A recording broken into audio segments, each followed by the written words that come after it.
धम शुद्धं पडमिय जिणेन्दवर्णेमि चन्दमकलङ्कं गुडरयणभूषडुदयं जीवस्य परुवणं वोच्छम्। गोमट्टसार जीवकांड ग्रंथराज में योग मार्गणा के माध्यम से 5 शरीरों के विषय में किस शरीर का कहाँ पर उत्कृष्ट संचय होता है यह बताया जा रहा था। औदारिक शरीर और वैक्रियक शरीर के बारे में उत्कृष्ट संचय का स्वामी कौन होता है ये बता दिया था। आगे तेजस और कार्मण के उत्कृष्ट संचय का कौन सा स्थान है ये बताते हैं, किस जगह पर किस समय पर ये तेजस और कार्मण शरीर का उत्कृष्ट संचय होता है। इन गाथाओं को देख कर के ऐसा लगता है कि इसमें कहीं पर भी आहारक शरीर के उत्कृष्ट संचय का स्वामी नहीं दिया है। फिर भी जैसा बताया गया है उसी हिसाब से आहारक शरीर में भी लगा लेना कि आहारक शरीर का भी उत्कृष्ट संचय औदारिक शरीर की तरह ही अंतर मुहूर्त जो आहारक शरीर का काल है उस काल में ही होता है। और जैसे इसमें गलित अवशेष रूप गलितावशेष गुण श्रेणी जैसी इसमें बनती है, वैसा जो है गलितावशेष की स्थिति औदारिक शरीर में जैसे बनती है एक एक समय कम होने होते, वैसी स्थिति उसमें नहीं बनती। उसमें अंतर्मूर्त प्रमाण पूरा का पूरा समय संचय का और उदय का रहता है। ये इसमें दिया नहीं है लेकिन विशेष रूप से ऐसा जान लेना। तेजस और कार्मण शरीर के लिए गाथा नंबर 258 258 58 58 नहीं 58 ही बोलते हैं। चलिए, तेजा शरीर जेठम सत्तं चरिमम्मि विधिय वारस्य कम्मस्य वितथेवय निर्ये बहुवार भमीदस्य।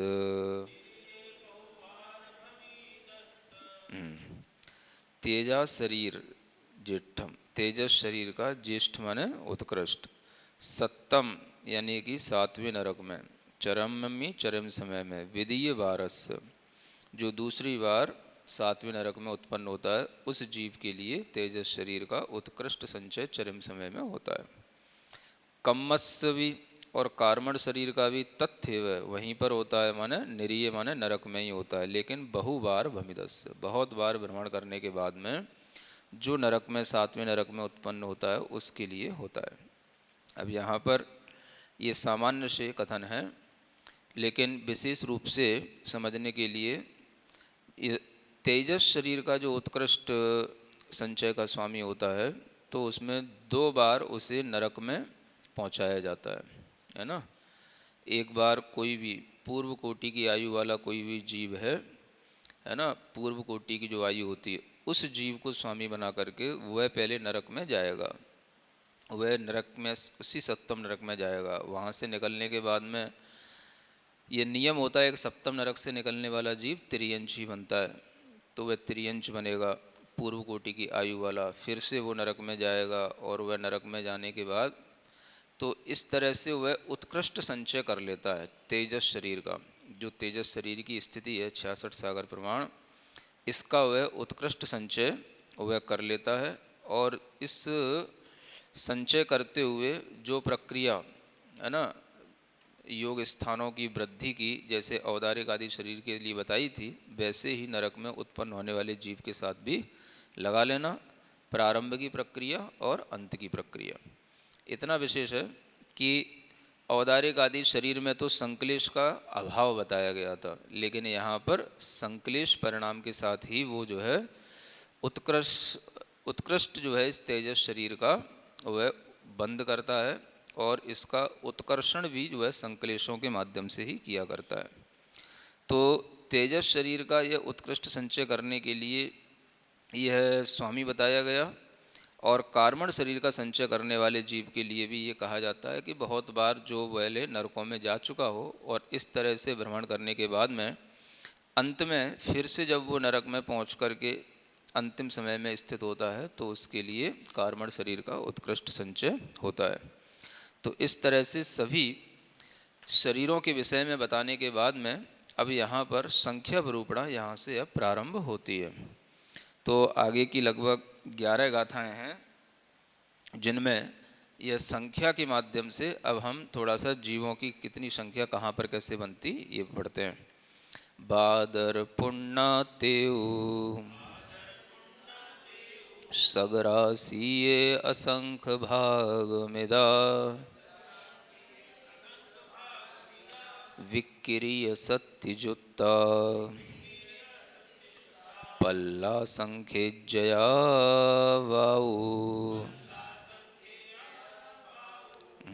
बादर पुण्ना यानी बादर पर्याप्तक, तेऊ माने तेज का एक जो जीव होते हैं, सग राशि जो उनकी अपनी राशि है उसके असंख्यात्वें भाग मिदा, उससे असंख्यात्वें भाग विक्रिय सत्यजुत्ता वैक्रियक शक्ति से युक्त होते हैं। पल्ला संख्यजया और पल्ल के असंख्यात्वें भाग वायु यानी वायु का एक जीव जो है वैक्रियक शक्ति से युक्त होते हैं। यानी इस गाथा में जो दो प्रकार के स्थावर जीव हैं जो विक्रिया करते हैं, कौन कौन से? वायु कायक और अग्नि कायक। ये क्या करते हैं? विक्रिया करते हैं, है ना। अपने शरीर की किसी भी रूप में यह विक्रिया करके यह अनेक तरह से शरीर को विक्रिया के माध्यम से अपनी संयोजना कुछ भी बना सकते हैं। और उसी के परिणाम स्वरूप जो हमने आपको पहले भी कहा था कि जो तरह तरह से तीव्र वायु इत्यादि का बहना होता है ये भी जो है विक्रिया के माध्यम से ही संभव है। तो ये विक्रिया जो है वो बादर, अग्नि का एक और वायु का एक, इन जीवों में हुआ करती है। तो वो कितने जीव होते हैं जो विक्रिया से संयुक्त होते हैं उसकी संख्या यहाँ पर बताई गई है। क्या समझे? माने जितने भी जीव हैं सभी विक्रिया से युक्त नहीं होते हैं, उसमें कुछ संख्या जो है वो विक्रिया से सहित जीवों की होती है। तो वो कितनी होती है उसको ही यहाँ पर कहते हैं कि जो बादर पर्याप्तक अग्नि का एक जीवों की जो संख्या है उसका असंख्यात्मा भाग प्रमाण। गाथा में कितना लिखा है? असंख्यात्मा भाग प्रमाण। असंख्यात्म भाग का मतलब एक तरह से घनावली का असंख्यात्मा भाग प्रमाण, है ना। जो संपूर्ण ये बादर पर्याप्तक तेजस का एक जीवों का प्रमाण है उसका भी असंख्यात्मा भाग जब हम कर देते हैं तो विक्रिया शक्ति वाले जीवों की संख्या आ जाती है ना। माने कि जो बादर अग्नि का एक पर्याप्तक जीव हैं वो कितने होते हैं? वो कितने होते हैं? घनावली के असंख्यात्म भाग प्रमाण। और उसका भी हम असंख्यात्म भाग कर देंगे तो संख्या किसकी आ जाएगी? विक्रिया करने वाले जीवों की संख्या। माने असंख्यात्म भाग प्रमाण जीव ही विक्रिया शक्ति से युक्त होते हैं। माने जो असंख्यात जीव हैं उनमें भी असंख्यात्म भाग प्रमाण जीव ही विक्रिया शक्ति से युक्त हैं। इसी तरीके से जो अग्नि कायक के अलावा जो वायु कायक के जीव होते हैं वो भी, तो उनमें भी पल्ल के असंख्यात्म भाग प्रमाण ही विक्रिया शक्ति वाले जीव होते हैं। माने जो बादर पर्याप्तक वायु का एक जीव हैं उनकी संख्या में जो पल्ल का एक असंख्यात्मा भाग ही विक्रिया शक्ति से युक्त वाले जीवों का होगा। हम ये भी समझ सकते हैं कि इसमें एक भाग प्रमाण जो पल्ले का संख्यात्मा भाग रह गया, एक भाग प्रमाण तो विक्रिया शक्ति से युक्त है, बाकी बहुभाग प्रमाण जो विक्रिया शक्ति के बिना भी होते हैं, ऐसा भी समझ सकते हैं। इसी चीज़ को ये तो यहाँ पर हो गया विक्रिया की बात। अभी ये विक्रिया की बात और भी जगह होती है क्योंकि विक्रिया तो मनुष्यों तिर्यंशों में भी होती है, तो उनकी भी कुछ संख्या बताने के लिए ये गाथा आती है 260। पल्ला संख्यजाहय विदंगुल गुड़िद श्रेणी में ताहु, बिंदंगुल वेगुव्य पच्चखा, भोग भूमा पुह विकोवंती।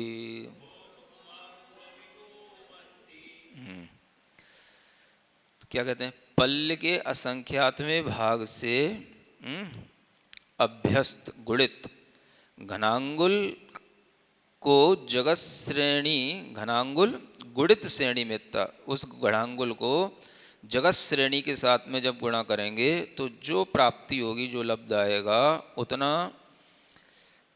पर्याप्त पंचेंद्रिय, है ना, ये वेगुब्बीय पंचक्खा, पंच इंद्रिय वाली विक्रिया शक्ति से युक्त जीव होंगे, उतने भोग भूमा पुह विकुब्बंती। और जो भोग भूमि के जीव हैं ये पृथक विक्रिया करते हैं, ये यहाँ पर एक अलग से निर्देश दिया गया है। मतलब ये है कि एक इंद्रियों के अलावा जो पंचेंद्रियों त्रियंच और मनुष्यों में विक्रिया होती है, वो पर्याप्त जो पंचेंद्रिय त्रियंच और मनुष्य हैं वो कितनी संख्या में विक्रिया शक्ति के साथ में होते हैं, वैक्रियक योग के साथ में होते हैं, तो उनकी संख्या बताने के लिए यहाँ पर लिखा है कि पल्य के असंख्यातवें भाग से घनांगुल को गुणित करो, फिर उसको भी जगत श्रेणी से गुणित करो, और जो लब्ध आएगा उतने प्रमाण जीव पंचेंद्रिय त्रियंच और मनुष्यों में विक्रिया शक्ति से युक्त होते हैं, है ना। और भोग भूमिया जो जीव हैं, चाहे वो त्रियंच हों चाहे मनुष्य हों, उनमें पृथक विक्रिया होती है, और कर्म भूमियों में भी किन्हीं किन्हीं जीवों में पृथक विक्रिया होती है, जैसे चक्रवर्ती आदि। तो वो चक्रवर्ती के लिए ही पृथक विक्रिया होती है, बाकी के अन्य मनुष्यों में अपृथक विक्रिया होती है। तो इस तरह से विक्रिया के जो दो प्रकार हैं, एक तो पृथक और एक अपृथक। तो ये तो पहले भी बताया गया है कि पृथक विक्रिया का मतलब अपने शरीर से भिन्न शरीर आदि, भिन्न रूप आदि बना लेना, और अपने ही शरीर को उसी तरह का बना लेना, उसी शरीर में ढाल देना, ये कहलाता है अपृथक। तो जो कर्म भूमि में चक्रवर्ती की ही केवल पृथक विक्रिया एक तरह से बताई जाती है, बाकी के जितने भी कर्म भूमि के मनुष्य हैं वो सभी अपृथक विक्रिया करते हैं, ऐसा इससे सिद्ध होता है। और भोग भूमि में त्रियंच और मनुष्यों के लिए भी पृथक विक्रिया होती है। अब ये जो पंचेंद्रिय त्रियंच और मनुष्य हैं, ये विक्रिया योग को धारण करने वाले भी होते हैं, उनकी संख्या का प्रमाण यहाँ पर बताया गया है। आगे गाथा 261, देवे ही सादिरेया तिजोगिणो ते हीण तस पुण्णा, विगजोगिणो तदूणा, संसारी एक जोगाहु। देवे ही सादरेया, देवों से कुछ अधिक, तियोगिणों, तीन योगियों वालों का प्रमाण है, ते ही उन तीन योगियों से भी, तस हीण हीण तस पुण्णा, माने जो त्रस राशि है उसमें से इन तीन योगियों की राशि को कम कर दें तो विजोगिणों, दो योगियों की राशि आ जाती है। और दो योगी और ये तीन योगों की राशि को संसारी राशि में से घटा दो तो एक योगियों वाले की राशि आ जाएगी। समझ आ रहा ना? एक योगी, दो योगी, तीन योगी का मतलब जिनमें एक योगी का मतलब नहीं समझते। एक योग कौन सा होगा दुनिया, एक योग जीवों में होगा तो कौन सा योग होगा? आराम आराम योग एक योग का मतलब काय योग, दो योग का मतलब अब काय के साथ में जिनको वचन योग की भी प्राप्ति हो गई तो वचन योग और तीन योग का मतलब काय योग, वचन योग और मनोयोग। आगे बात समझ में? तो जिनमें तीन योग होंगे वो तो संगी होंगे, पंचेंद्रिय होंगे। तो जितने भी, है ना, नारकी हैं, जितने भी देव हैं, जितने भी संगी पंचेंद्रिय मनुष्य और त्रियंच हैं, ये सब कौन से योग वाले हैं?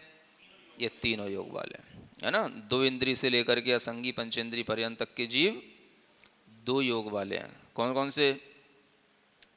काय योग और वचन योग। और जो स्थावर जीव हैं एक इंद्रिय वो केवल काय योग वाले हैं। इतना तो ध्यान में रखो भाई, इतने बड़े बड़े शास्त्र पढ़ रहे हो।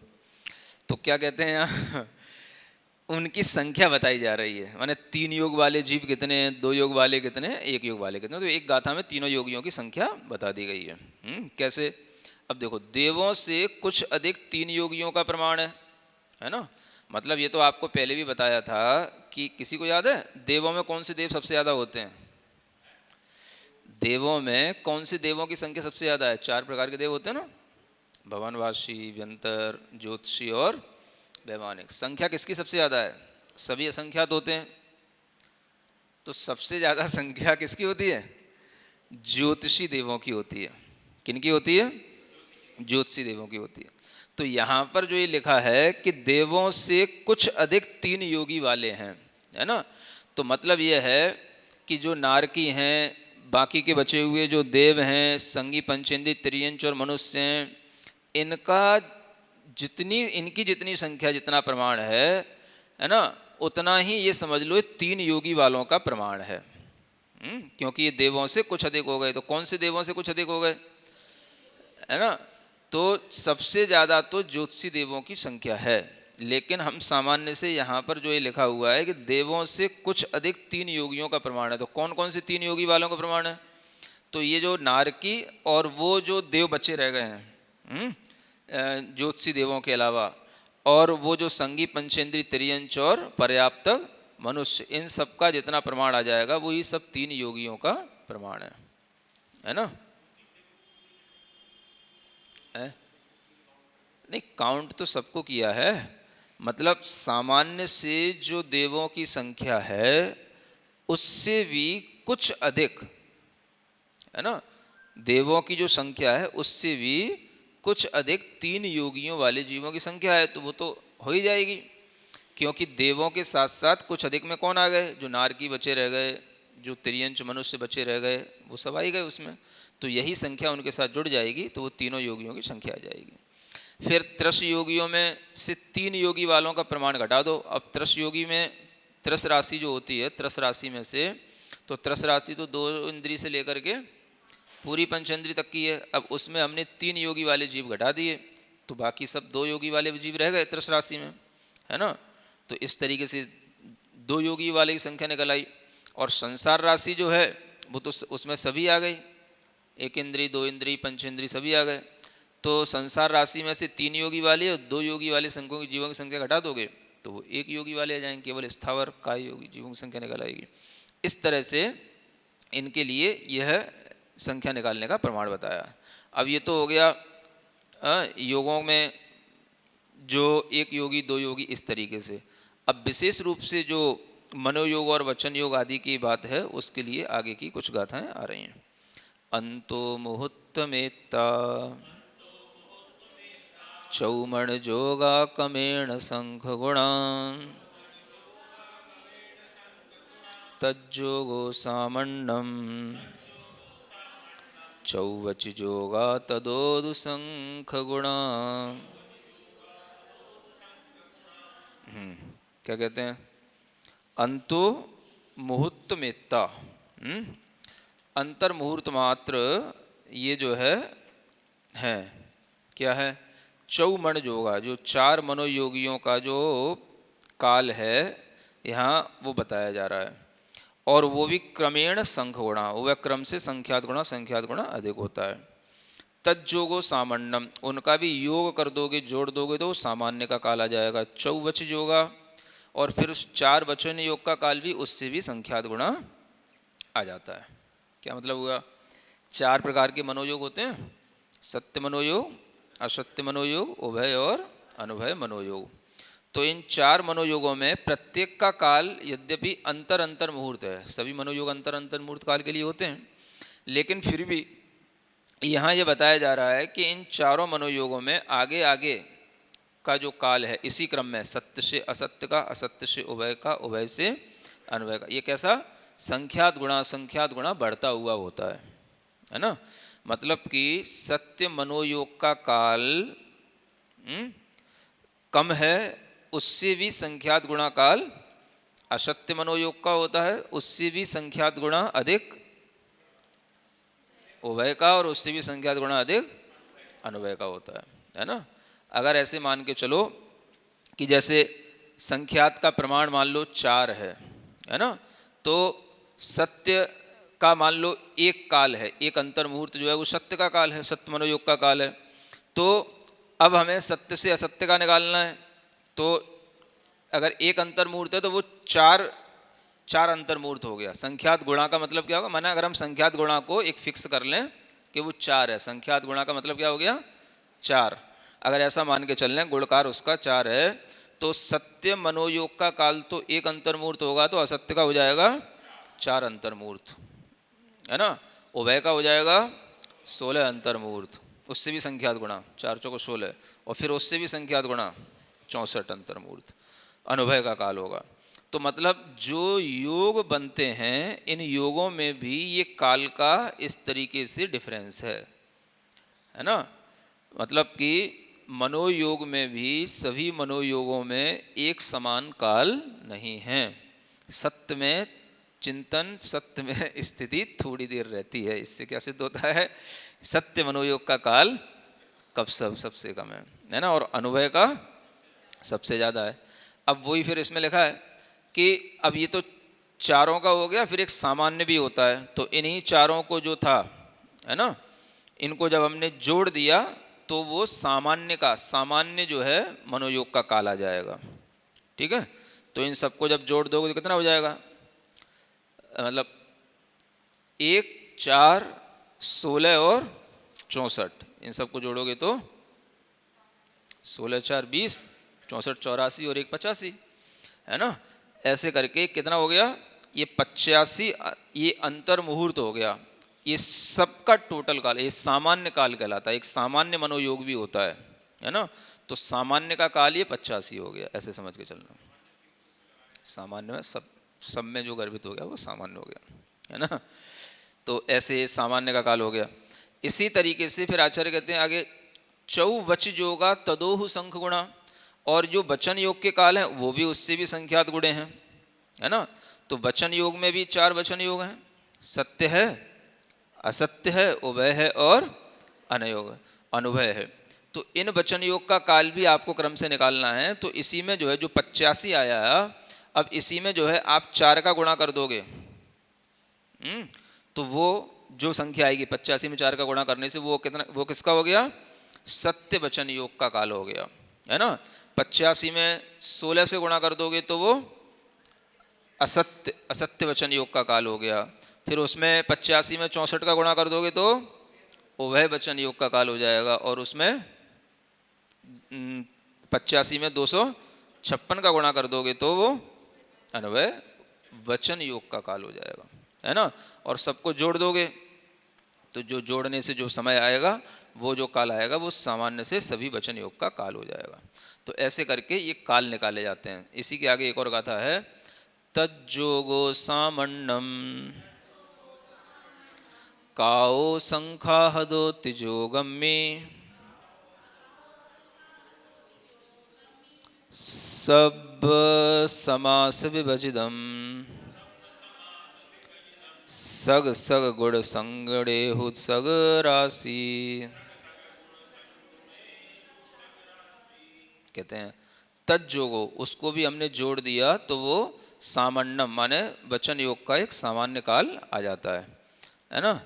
फिर काओ संखा हदो तिजोगम इदम, है ना, ये सामान्य से वचन योग का काल आ गया। इससे भी संख्यात गुणा काय योग का काल होता है, ताओ संखा हदोस, उससे भी संख्यात गुणा। फिर ये जो तीनों योगों के काल आए, इसको भी जोड़ देने के बाद में जो समयों का प्रमाण आएगा उसको पूर्वोक्त, है ना, जो सब समास विभजितम, है ना, सभी का हमने जो समास कर लिया था, उन सभी तीनों योगों की जो जीव राशि था उससे उसमें जो है भाग दे दिया उस काल का। उन तीनों योगों की पूरी राशि आई, उसमें जो है भाग दे दिया। उससे जो लब्ध आएगा फिर उसको सग सग संगुणे, अपने अपने एक एक भाग जो लब्ध आए उसका एक एक भाग से अपने अपने काल के समयों से उसको हम गुणा कर देंगे, तो अपनी अपनी राशि का प्रमाण आ जाएगा, है ना। तो उसके लिए भी थोड़ी सी जो ये अंक संदृष्टि आपको इसमें दी गई है या जो बताया गया है, इसी के अनुसार आप इसको समझ सकते हो। ठीक है ना। मतलब ये हो गया, इतना तो समझ ही लो मुख्य रूप से कि मनोयोग का काल थोड़ा होता है। शॉर्ट में क्या समझना, सारभूत बात है ना। और मनोयोग में भी सत्य मनोयोग का काल सबसे थोड़ा होता है। ठीक है ना। सत्य से असत्य उभय अन्वय का काल बढ़ता हुआ संख्यात गुणा होता है। फिर वचन योग का काल मनोयोग से भी अधिक होता है ना। और वचन योग में भी सत्य वचन योग का काल कम होता है, और वो भी सत्य असत्य उभय अन्वय के रूप में संख्यात गुणा बढ़ता हुआ रहता है। और काय योग का काल उससे भी संख्यात गुणा होता है। तो तीनों योगों में जो काल है, काल सबसे ज्यादा काल किसका है, काय योग का काल है तीनों योगों में, है ना। काय योग का काल जो है सबसे ज़्यादा है। तो इतना भी अगर आपके लिए दिमाग में रहेगा तो बस सारा गणित इसी में आ जाएगा, और इससे ज़्यादा की कोई ज़रूरत भी नहीं है। ठीक है ना। अभी इतना ही रहने दो, आगे की चीज़ें बाद में सीखेंगे धीरे धीरे। बोलो महावीर भगवान की जय। वाणी जग कल्याणी जग जन मदतम मोहरी जनमण हरि गढ़हर हरि जम जरा भव रोग हरि तिथिराणम दिव्यजुणिम जो पढ़ई सुणई मय्ये धारई राणम सुख मणंत मदरिय ससद मुख पदम पाय।